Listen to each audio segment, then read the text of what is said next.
All right, I'm going to go ahead and start the presentation. It's 12:01 by my clock. This is Eli Sagor at the University of Minnesota Cloquet Forestry Center. I'm really glad to have everybody here with us, and in particular to have Danielle Shannon and Stephen Handler from NIACS, the Northern Institute of Applied Climate Science, here to present today. They're going to be talking a little bit about some really, I think, exciting new developments that they and their team have generated. Some new climate adaptation resources and kind of online workbooks and guides to help resource managers think about climate adaptation. And I won't steal too much of their thunder, but I think these are terrific resources, and I'm eager to hear more. Many of you are familiar with our webinar series and have attended before, but I'll remind you that these presentations are brought to you by the Sustainable Forest Education Cooperative, which is based here at the Cloquet Forestry Center, as well as the University of Minnesota Extension. This is a partnership effort between those two units. The webinar presentation should last about an hour. It'll be recorded, and we will post the recording on our website sometime in the next 24 hours. Those of you who are interested in continuing education credits, you may know the routine by now, but I'll remind you that near the end of the presentation, Madison will post a link. She'll share a link through the chat pod. You will need to click that link and then enter your name and contact information in order to be registered for those CFE credits, those continuing professional education credits. Madison will also share a link to a feedback form that we would invite you and encourage you to use to send us any information about how we can do better next time or what you liked about the session today. Again, in case you just joined us, I would invite you to submit your questions at any time during the presentation using the chat pod. That's the best way on our end. That allows us to know what questions we've got coming in and to plan accordingly as Stephen and Danielle move through their content. With that, I'll once more introduce Stephen Handler and Danielle Shannon. Thanks you two for joining us, and the floor is yours. Thanks a lot, Eli. And first of all, I should say thanks to Eli and Madison for inviting us to be part of this webinar series. It's a great way to spread a lot of great information throughout the forestry community. We really appreciate being included. So thanks a lot. Thanks for handling all of the logistics and setting this up for us. So I guess to get started, first of all, I should introduce ourselves again, and also our group, NIACS, the Northern Institute of Applied Climate Science, in case some of you out there aren't familiar with us. So I am a climate change specialist with NIACS based here in Houghton, Michigan. And Danielle? Yeah, I'm the same. I'm also based in Houghton, Michigan, and a climate change specialist working on forested watersheds.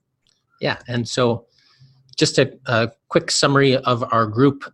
NIACS is kind of an interesting hybrid organization. We're a blend of federal and non-federal partner organizations who have come together around a common charter. And this charter is what created NIACS. And we were created specifically to fill this role of providing practical information and technical assistance around climate change adaptation and carbon management in particular. And you see the logos of our various institute members there on the screen, including the University of Minnesota, one of 3 universities who are part of our charter. And most recently, for example, the Great Lakes Indian Fish and Wildlife Commission, GLFWC, has joined our charter. So we have an interesting blend of perspectives and focuses among these organizations, but they all have come together around this common purpose that land managers are looking for guidance and support to help become aware of climate change information and guidance on how to go forward with management on these issues. So that's really the role that NIACS is designed to fill. And so we're going to be talking about a broader concept today, generally climate change adaptation and adaptation planning. And just to set the stage a little bit with kind of the end result that we have in mind from the tools we're going to be sharing today. Our role at NIACS is to support land managers to intentionally consider climate change risk and opportunity. So to take a deliberate, focus on this information as you're going through your land management decision-making processes.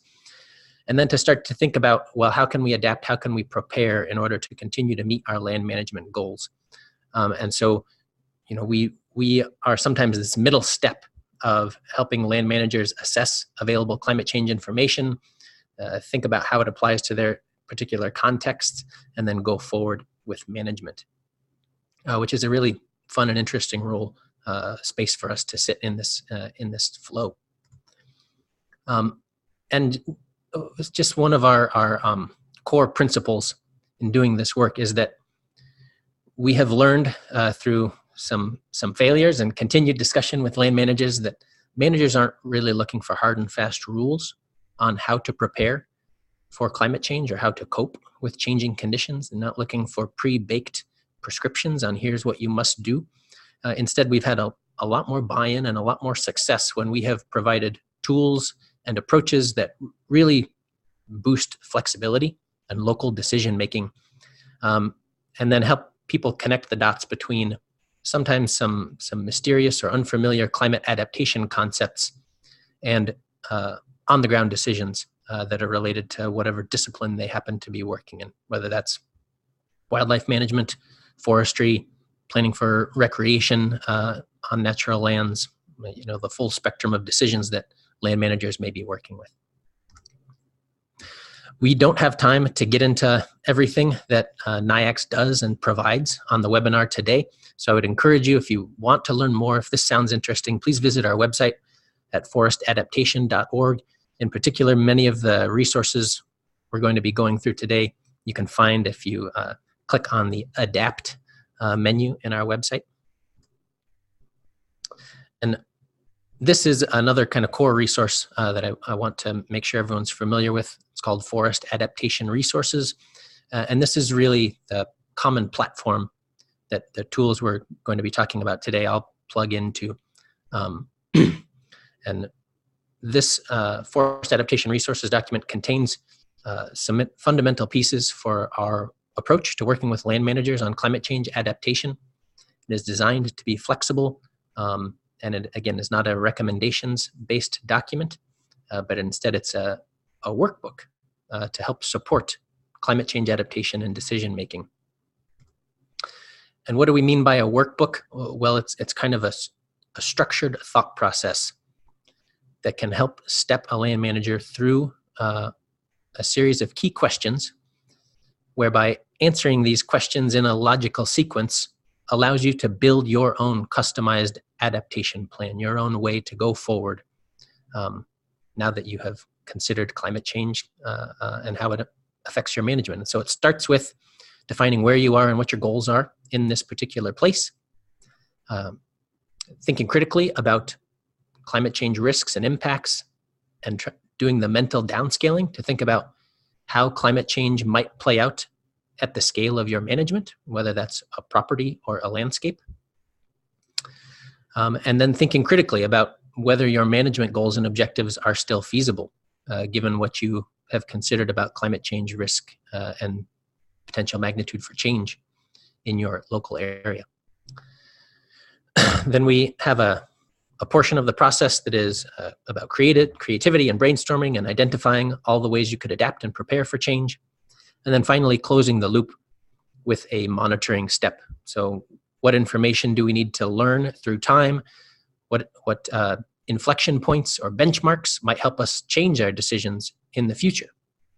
So that is the adaptation workbook process in a nutshell for those of you who aren't familiar with it.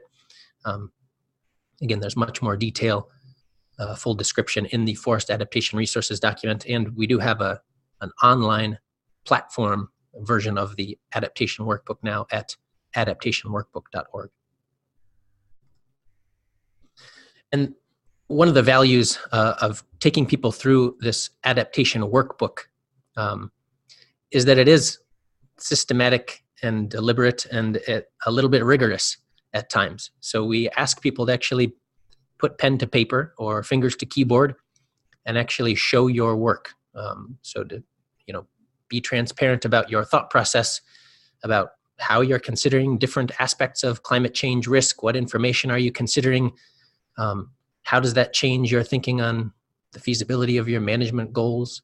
And it gives you a chance to really have a full documentation of your thought process, which can be really valuable. Gives you something to refer back to through time, gives you something to share with your coworkers and partners and the public, folks who are asking to talk to you about this information. So having this record-keeping aspect can be really valuable. Additionally, a key part of this adaptation workbook is that it's got a lot of flexibility built in. So this is not a one-size-fits-all kind of track for climate change adaptation, but it is designed to give you many possible pathways to prepare for change. And one of the main ways that we provide that flexibility is through these tools that we call adaptation menus. And this is really fitting in this fourth step of the adaptation workbook.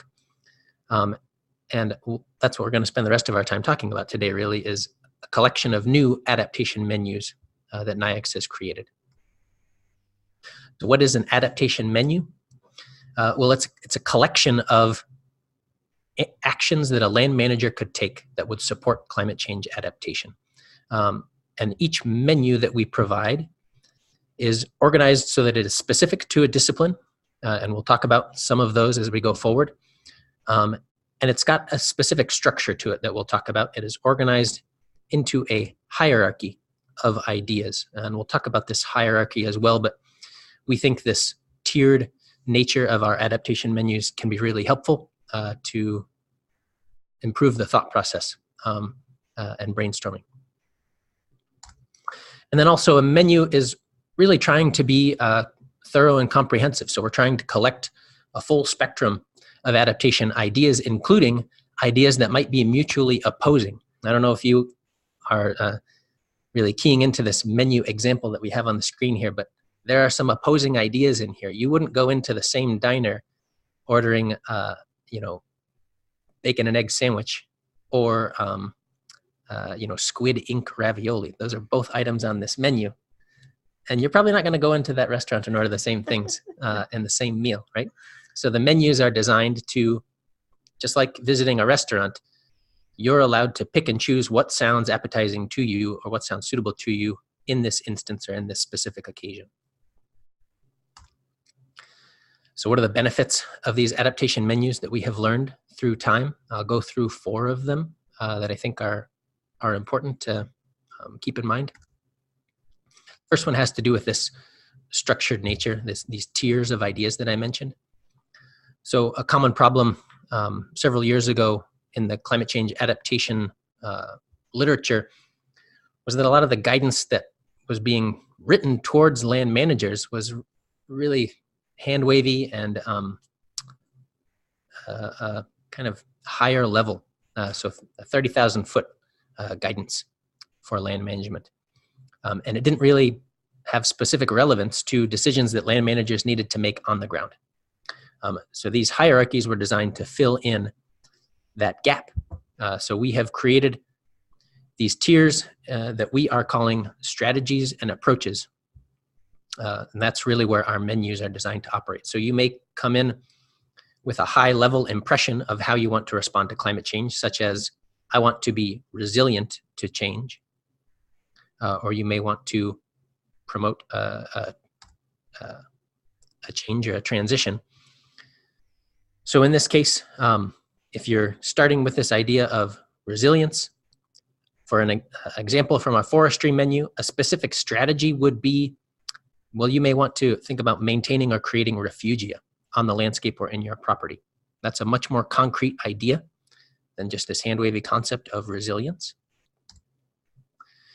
Each strategy then has nested ideas within that that are even more descriptive and even more precise. We call these approaches. So for example, under strategy 4, you would find approach 4.1 in our forestry menu, which is to prioritize and maintain unique sites. And then you, as a manager, this is your jumping off point to write your own tactics, okay, to make these ideas operational. You would then flesh this out, such as the example I have on the screen. The second big benefit about these adaptation menus is that they really help to make your thinking clear and to make it clear that you're doing these actions intentionally for climate change purposes. So you can define your goal for climate change adaptation with the higher level items of the menu, such as the general strategies that you might find in that menu. Those are higher level concepts. And then by plugging in your intentional and more descriptive approaches and tactics, then you clarify, well, how are you actually going to satisfy that overall intent? A third value of these adaptation menus is that we think they're a really valuable communication tool. They help you verbalize your adaptation thinking in a way that you might not have practice doing. So now that we have these collections of adaptation ideas, and we have a growing library of real-world examples across the country of each of these dots, for example, represents a real manager in a real place with real work that they needed to accomplish.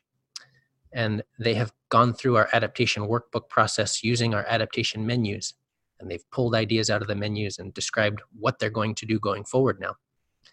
Now, all of these examples, they have a common language, a common way to describe what actions they're putting into place and what they hope to achieve.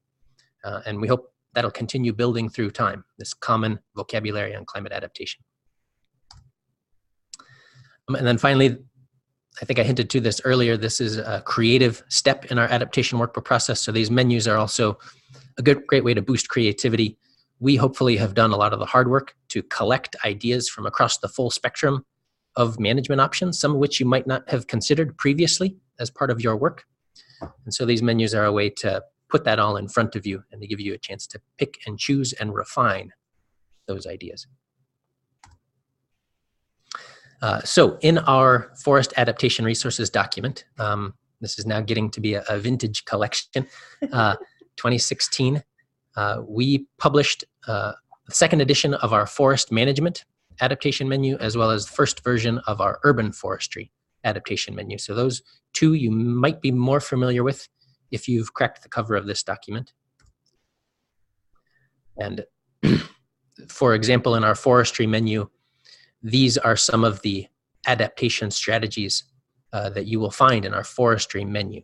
So sustaining fundamental ecological functions of a place, of an ecosystem, thinking about refugia or ways to enhance diversity, also ways to be proactive and encourage change and intentionally encouraging transition to something you might reduce climate change risk later on. So that's just a quick refresher if you have already read through our forestry menu. We're not going to go into it today, but that's out there and available online. Yeah, so I'll step in here. So, you know, we had the perfect tool. Why would we think to create something better? The resource that Stephen just showed you, it has more of a rural focus and really does focus specifically on forest vegetation management and silviculture. But you know, there are many other voices in forest and natural resource management. So, you know, in the years since 2016, we did take the opportunity to work with collaborators and partners to maybe create a resource that better served other people who are managing natural resources as well. And that collection has since grown, you know, quite wide. We've gone from forestry in the rural and urban setting to agriculture, which is totally offbeat, but you know, a main component of many watersheds in the Great Lakes area, in the Midwest and Northeast. And then further expanded those resources to forested watersheds, tribal perspectives with the help of many tribal groups and within the Great Lakes area.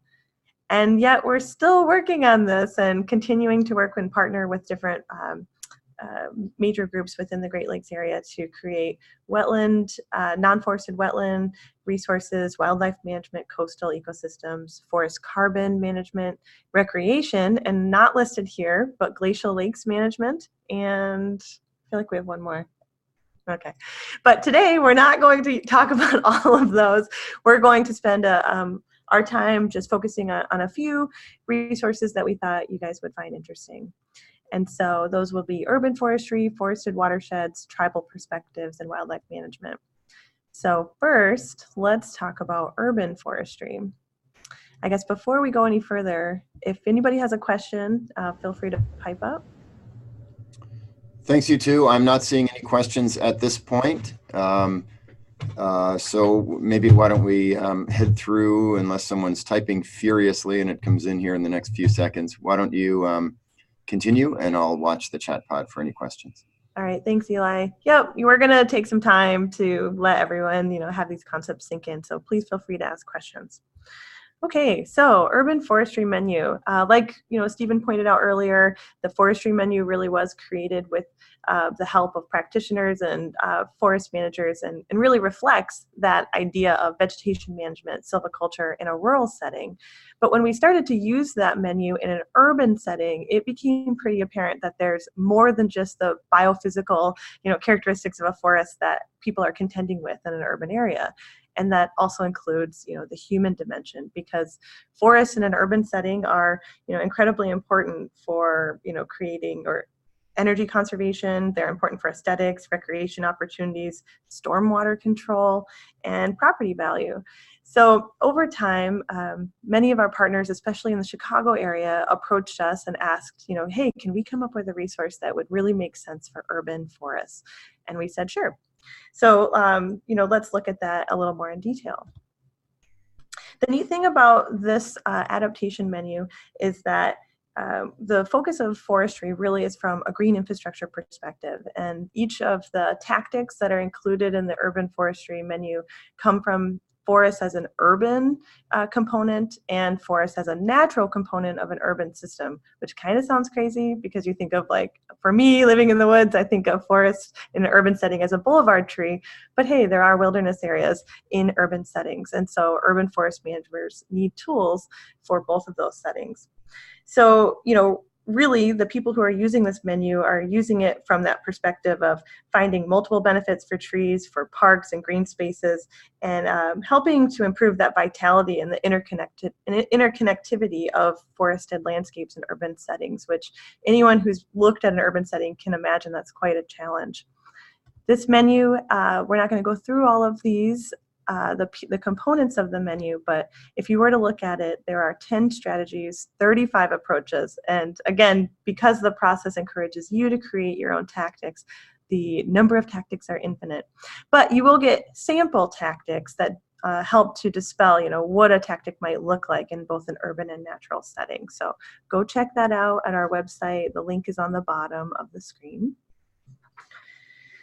So we know that forests, well, pretty much the entire globe will be affected by climate change, and forests and urban and natural systems face major climate change impacts, drought, flooding, storms, disease. But very unique to forests and urban setting are these, this human dimension. How do forests interplay with stormwater, or how are forests more vulnerable to, like, heat island effects or pests, and how will a changing forest then change the community around it, with then thinking about the vulnerability of a community, the equity, and the health. So these are added considerations and vulnerabilities that a person managing urban forests for climate change have to weigh. And the menu helps to make those connections as well. So not having a lot of time to talk about this, I just wanted to give you a little hint of the flavor for what the urban forest menu is focusing on, where it's coming from, the type of people who might use it. But then encourage you to go and read about these stories. Stephen mentioned that we're working with managers in workshops and online classes, and many of them have decided to share their story. So go to our website, Filter by Urban, and you'll start to get an idea of their major goals. And get a feel for how they're connecting climate impacts to their actions using that menu of strategies and approaches. But not to leave you hanging, let's look at an example. So this example is from the village of Riverside, Illinois, and just like many communities in Minnesota, they were hit pretty hard by emerald ash borer, and in fact 11% of their canopy was lost, which is huge, especially for an urban system that doesn't have maybe great regeneration as well. So facing this, reforestation effort, the village came together and they said, we're going to do this, but we need to maybe consider all of the risks that come in the future and not just thinking about a pest. So they decided to consider climate change as part of this planning effort and identified quite a few, major impacts that were going to be really important for them, or something to consider as they decided to sustain this forest.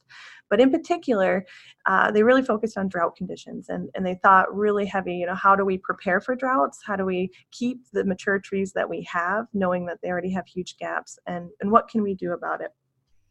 So they decided to overcome these climate impacts and find ways to help the trees cope with this change, and use the menu to brainstorm potential tactics and help the menu help to express their intentions for the tactics that they did come up with.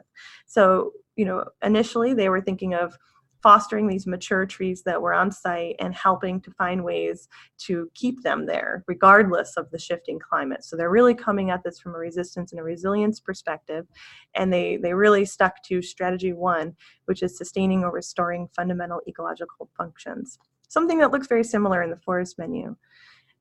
But in the urban setting, this might mean, really focusing on soils and nutrient cycling in urban areas, which got them thinking, and they had started to include this idea of, focusing on preserving those mature trees and by any means possible, and embarking on a mulching and watering program. And they started initiating community volunteers to help with that project, all with the aim of reducing stress in order to keep those trees in the landscape. So that is that menu. And Eli, if you have any questions, feel free to just shout them out. But I will, go ahead. Oh, no, yeah, I was just going to say no questions have come in yet, so please proceed. All right, so let's keep blasting through and look at the forested watershed menu. This menu is particularly important to me because I helped to lead the effort to author it. So if you find something that you disagree with, please send me an email.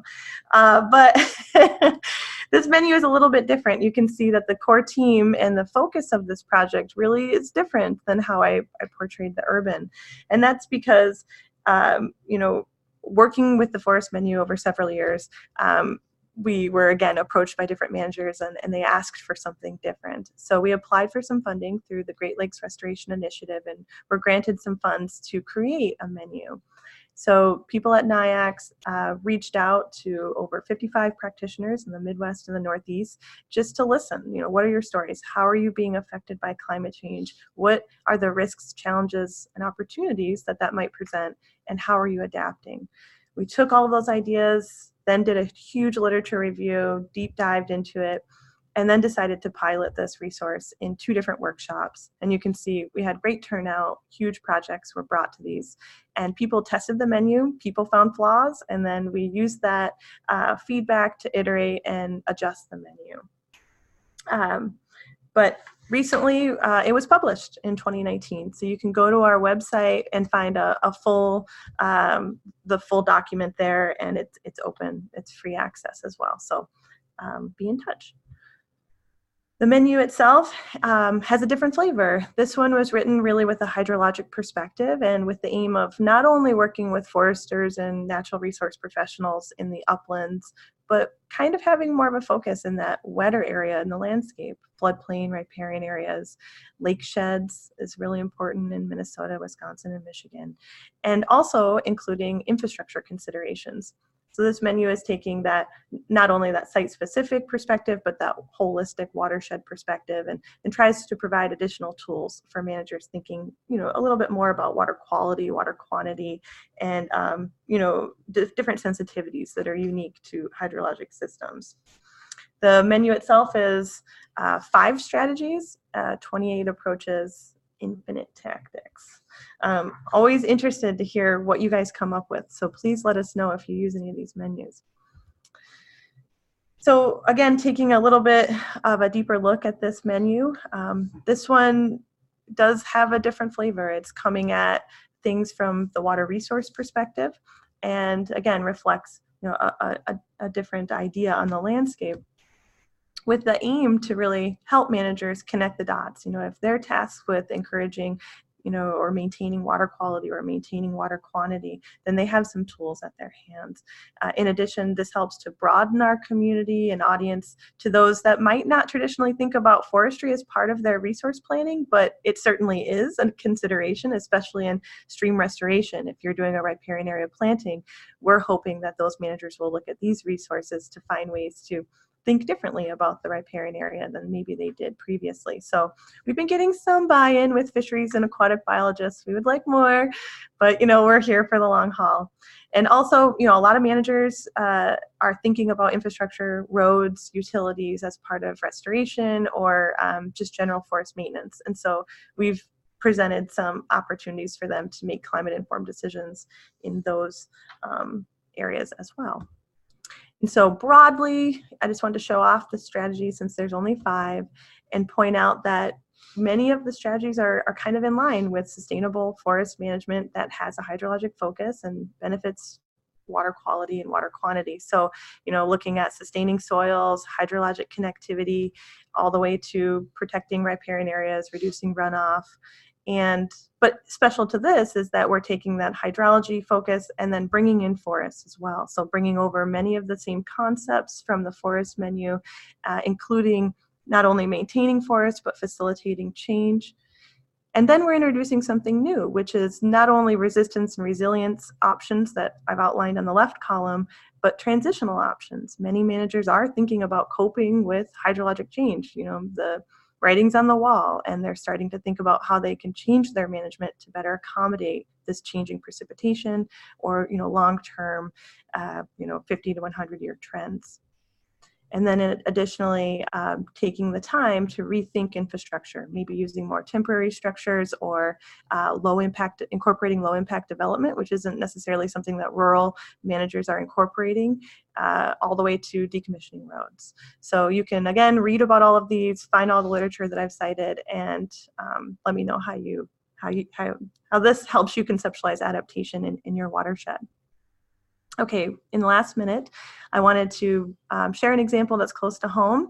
So this example is in the North Shore, and it's a forest property that the Minnesota DNR had acquired, but had kind of pretty terrible forest health conditions, and it happened to also be adjacent to a high-quality trout stream. Well, the forester on site recognized that the hydrology was very different on this site and might actually be a source of sediment to the nearby stream in winter conditions. So he wanted to rethink his management plan on this site. And when he did so, he identified shorter, warmer winters and the increase of, just changing precipitation patterns in winter being those really important impacts that just seem to be so different on this site versus so many of the other sites that he had managed. This also lends to this idea of reduced snow on the landscape. If you're getting more water, you're losing, the snowpack that's on site. I should say that because he observed runoff and overland flow in the middle of the winter, that kind of scared him, and so he decided to start planning for more of those instances in his land management planning. And he was taking a site that was highly degraded and was going to get it to a very high quality state, but he had to worry about that short term, that interim time when the seedlings that he was going to plant were developing. So what he did was decide to just enhance his BMPs and try a few new ideas out. First was taking this transitional approach, identifying that things are different now, and especially on this site, and that he needed to integrate that into his planning. He decided to accommodate altered hydrologic processes. He chose to take actions that would respond to or prepare for excessive overland flows. I mean, that's not something that you typically experience in the winter on a forest site, but it was happening there. And finally, he decided to, in that interim before the seedlings were fully established, he retained trees that were better adapted to future conditions and used them to help shade the snow so that maybe, he could retain more snow on the landscape, and then strategically place wood on the site to help deflect any of that runoff and help to increase opportunity for infiltration while reducing erosion. So this is just one tiny part of a huge plan, but you can really get at, this is a nice example of innovative thinking and taking climate change head on and taking actions to overcome those impacts so the system can better cope with it down the road. That's great. I guess another chance to ask if there are any questions. Not seeing any. I am I was actually just typing into the chat pod a link to your website, one of the links that Danielle shared earlier. Viewers will see that in a moment. That'll allow you to look at some of these menus online. Not that you'd want to multitask, but hey, if you're multitasking on task, that's good. So I'll share that in a moment, but no questions at this time. Okay, thanks. Well, I'm going to take you through two final adaptation menus that we're going to cover today. The first being our most recently published adaptation menu, which focuses on tribal and indigenous perspectives of land management. So we call this the Tribal Adaptation Menu for short. This, again, was prompted by partners coming to us after a workshop that they participated in and saying, hey, we love your thought process. The Adaptation Workbook seems like a sensible way to approach climate change adaptation, but we need another tool that is expressing our way of thinking about land management and our specific discipline and background. And so partners from the 1854 Treaty Authority and the Great Lakes Indian Fish and Wildlife Commission were the ones that approached us, and ultimately we built a larger coalition. You see the full team here of participants who worked together on this tribal adaptation menu over the course of 2 years. This effort was really rooted in this recognition that climate science in general and adaptation to climate change in particular has really been come from this position of a kind of a Western understanding of the way ecosystems work, and that we have this ability to control and manipulate ecosystems as we choose, which is, I guess, different than many native or indigenous thinkers think about the landscape. And so this group approached us with this idea of, can we blend these ideas? Can we create a climate adaptation menu that reflects this indigenous way of thinking about our role and our place in the world, and kind of acknowledges that other species, other beings on the landscape are not just actors that we control and move around, but they're actually our kin that we can learn from and benefit from. And relevant to climate change in particular, indigenous audiences, indigenous communities face particular challenges.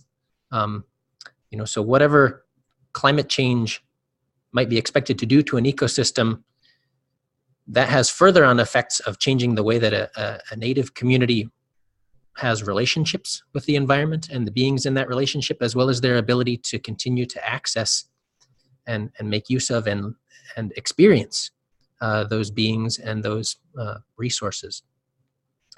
Additionally, we oftentimes think about climate change of species and ecosystems moving to accommodate and to find their appropriate conditions on the landscape. So we talk about boreal species moving northward.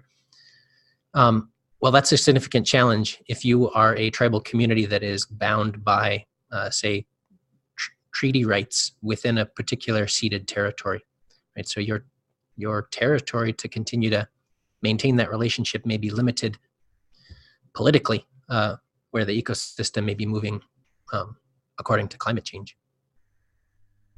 So those are some new and different challenges when thinking about climate change from an indigenous perspective. Like I mentioned, this is our most recently published menu. So I would encourage you to go to our website. You see the link there below and download this. You see the tribal, the title has an Ojibwe title. This menu was created with primarily Ojibwe and Menominee partners. And so it was written to incorporate their perspectives, their ideas, their traditional teachings and stories, and their languages. So you'll see that throughout this menu. The intent is to eventually publish this as an open access editable platform so that tribal communities around the country can edit it and tailor it according to their own local languages and customs. And I should pat our team on the back here and say that we did receive an award recently from the National Association of Wildlife Managers. So I mentioned some of the unique points of emphasis on this tribal adaptation menu. It is a little larger. There are 14 strategies, 60 approaches in here. Each of those approaches has several example tactics. And a couple that I want to focus on in particular. The first handful of strategies in this menu kind of set the tone and I guess illustrate why this adaptation menu is a bit of a departure from some of the others that we have worked on in the past. And you see those here, strategies 1, 2, and 3. For example, strategy 1 is tapping into cultural knowledge and cultural practices before necessarily deciding what to do and how to manage an ecosystem. So consulting with elders and other knowledge holders, for example. And then strategy 2 was kind of a novel idea to us when we first came to our author team, this idea of not doing anything right away, watching and learning and seeing what the beings in an ecosystem have to teach us and seeing what knowledge we can learn from them before assuming that we know the right answer. I should mention that this package, this tribal adaptation menu, also includes a separate section that we call guiding principles, which is basically some key points to keep in mind for working with tribal communities in case you come from an organization or a background that's not regularly partnering with tribes or consulting with tribes. So they include some general principles that are really important to keep in mind, such as respect and reciprocity, and how to fulfill those obligations working with indigenous communities. I think I saw a question on the chat screen. Was there something specific to the tribal adaptation menu there? I put in a link. You have the link at the bottom of your screen, Stephen, and I put that in. I'm not seeing other questions at this point. Great. I will say that we have had, I think, 3 workshops now that have involved the tribal adaptation menu. So we are starting to build up a similar sort of library of real-world adaptation projects that start with this indigenous perspective. So we're starting to provide more of those examples as well. Okay, and last but not least, wildlife adaptation menu. And full disclosure, this one is not published yet. This one is still in prep. We have had this guy working for months, and I don't know what he does there in his office. It seems like he just kind of stares at this ball we have hanging from the ceiling. But we're waiting for him to get this thing done. We have, in addition to that cute kitten, we have a core team of folks who have been working on this parallel tool for wildlife managers, including folks from the USGS Northeast Climate Adaptation Science Center, Michigan Department of Natural Resources, and University of Wisconsin-Madison. And I guess this should be a common theme now. This menu originated when folks came to us and said, hey, your approach is great, but the tools you have provided don't speak to me particularly as a wildlife manager. They're not really written in my language that I'm used to talking about and how I manipulate ecosystems and think about, the way I can affect the landscape. So wouldn't it be great if we had a catalog of adaptation actions that me as a wildlife manager could take? The process for this menu development has also been very literature focused. So similar to Danielle's forested watershed menu, this team went out and did an extensive literature review of journal articles that have been written specifically for wildlife management and climate change adaptation, and extracted thousands of adaptation ideas that were in those peer-reviewed articles. And it's been a long process of condensing and synthesizing all of those individual discrete recommendations into something that is a little more approachable. We made some early decisions in concocting this menu. Number one, that the focus was going to be on terrestrial wildlife. So ungulates are okay, birds are okay, turtles are okay, fish are not allowed. But if you're interested in aquatic habitat and aquatic organisms, you could probably find some of those ideas in the forested watershed menu. So we're not trying to leave you entirely out in the cold if you're a fisheries biologist. But this was just a necessary way to try to limit the scope of this adaptation menu. Additionally, this menu is kind of split into two halves because wildlife managers, we have learned, tend to think of themselves in one of two camps. Either they are trying to manage a population of wildlife across a large landscape and making decisions about connectivity and population levels and things like that, the success, reproduction, and survival of a population. Or they tend to think of themselves from a habitat management perspective and think that, you know, their actions are kind of limited to supporting wildlife habitat. And so this menu includes specifically adaptation ideas that speak to both of those roles of a wildlife manager. And climate change has the ability to, or the potential to affect wildlife across the landscape in a whole number of ways, some of which went beyond things that we were used to thinking about from our forestry background. So it was really valuable to have wildlife professionals with us building this menu to incorporate ideas like shifting phenology and how it relates to wildlife seasonal cycles, heat stress and diseases that can be exacerbated by climate change, how climate change is affecting specific habitats like subniveum, animals that live in the snowpack. So we tried to make adaptation ideas that reflect these specific climate impacts.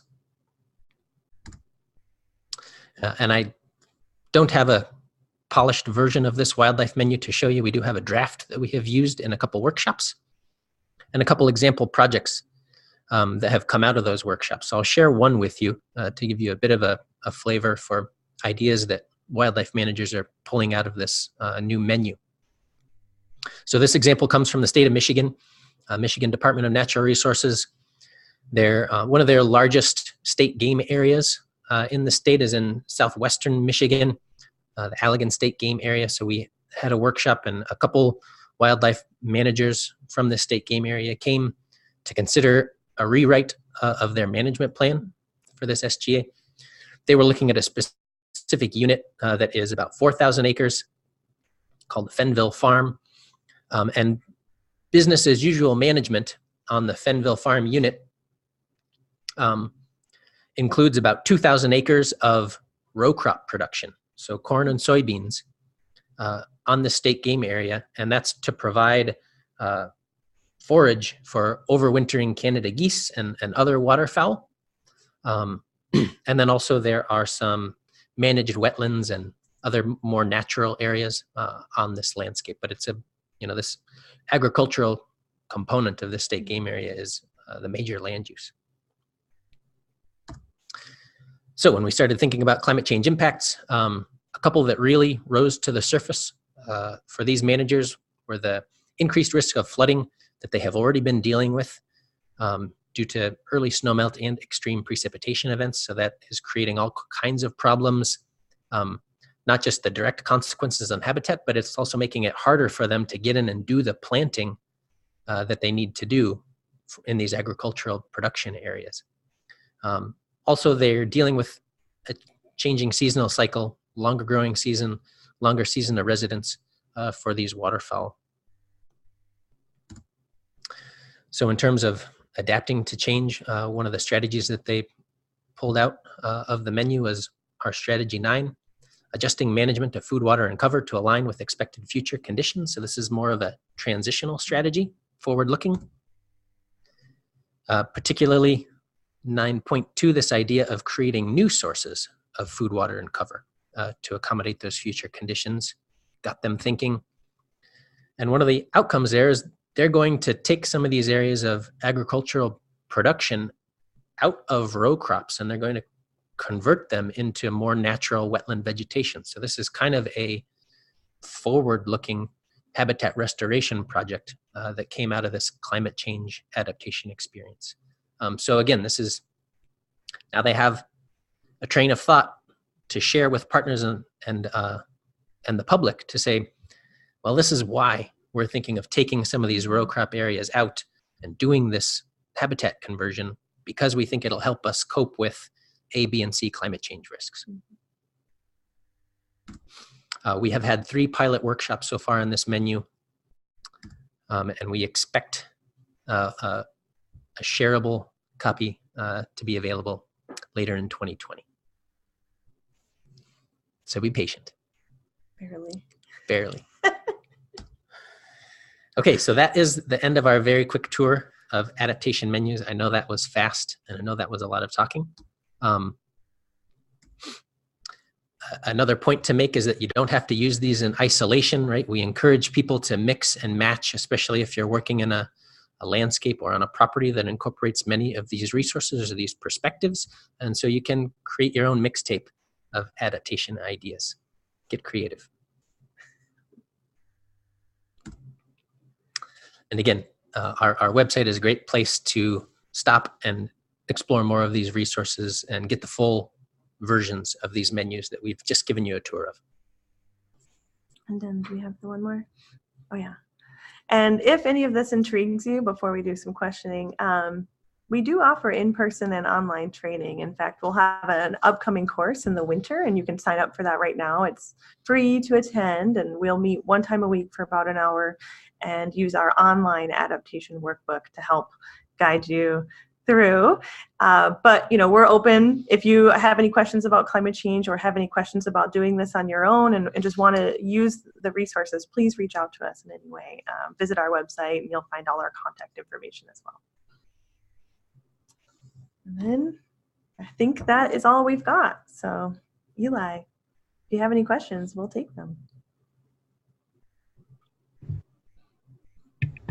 All right, I just had to unmute myself. I just put in the link to the online course, Danielle, that was on your previous slide, so folks can see it there. The other links to the menus are also in the chat pod. If you're not sure how to see the chat pod, go ahead and mouse over the slides and you should see the chat pod, I think at the bottom of the screen, but it may also appear at the top if you pull down that little green panel. Madison has just posted 2 links for the continuing education credits and for our feedback form. We always appreciate hearing back. And we do have a question. I haven't yet referred to the links in your menus, to your menu. So this person who is asking the question hasn't yet looked online because he was listening. That's great. Are the strategies in the menus applicable to 40 to 80 acre private tracts as well as much larger tracts? Yeah, that's one of the nice areas of flexibility in our adaptation workbook process and on these menus is